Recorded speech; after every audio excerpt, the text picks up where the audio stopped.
ஏன் இந்த ஒரு பெண்ணை ஆர்கிடெக்ட், மாங்கா ஆர்டிஸ்ட், ஸ்கெச்சர்ஸ்னு சொல்லிட்டு எல்லாரும் ட்ரஸ்ட் பண்ணுறாங்க? Let me show you.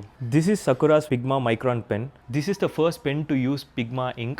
It is introduced in 1982 by Sakura Japan. It's archival, waterproof and chemically resistant. இந்த பென்ல மல்டிபிள் நிப் வேரியேஷன் இருக்கனால லைக் 003, 03, 05 அப்படின்னு சொல்லிட்டு மல்டிபிள் நிப் சைஸஸ் இருக்கு. ஸோ உங்களுக்கு தேவையான பென்ஸை ஸ்விட்ச் பண்ணுறது மூலிமா உங்களோட லைன்ஸோட திக்னஸை சேஞ்ச் பண்ணலாம். நான் மோஸ்ட் ஆஃப் மை அர்பன் ஸ்கெச்சிங்க்கு மைக்ரான் பென் தான் யூஸ் பண்ணுவேன். அட் த சேம் டைம் என்னோட கமிஷன் ஒர்க்ஸ்க்கா இல்லை நான் ஒரு டிராயிங் பண்ணிட்டு அது மேலே அவுட்லைன் கொடுத்துட்டு அகைன் நான் வாட்டர் கலர் அப்ளை பண்ண போகிறேன் அப்படிங்கிற சினாரியோவில் மோஸ்ட்டாக நான் மைக்ரான் பென் தான் யூஸ் பண்ணுவேன். It's reliable and cost efficient. Like ஒரு பேனாவே வந்துட்டு 100லேருந்து 125 ரூபா அந்த ப்ரைஸ் ரேஞ்சுக்குள்ளே தான் இருக்கும். நீங்கள் ஹோல் செட் வாங்கணும்னு அவசியம் இல்லை. 003, 005 இந்த மாதிரி ஒரு 3 பேனா இருந்ததுன்னா போதும், உங்களுக்கு தேவையான திக்னஸை ஈஸியாக அச்சீவ் பண்ணிட முடியும். ஈவன் ஃபார் டேட்டூ ஆர்டிஸ்ட்க்கு கூட இந்த பென் ரொம்ப யூஸ்ஃபுல்லாக இருக்கும். அவங்க வந்து ஒரு டிசைன் சூஸ் பண்ணுறாங்க அல்லது டிசைனை வந்து யோசிக்கிறாங்க அப்படிங்கிறப்ப பேப்பரில் அந்த ஐடியாஸை கொண்டுட்டு வந்துட்டு அண்ட் அகைன் டேட்டூஸாக போகிறதுக்கு ரொம்ப யூஸ்ஃபுல்லாக இருக்கும். ஸோ இதை பற்றி பேசணும்னு தோணுச்சு.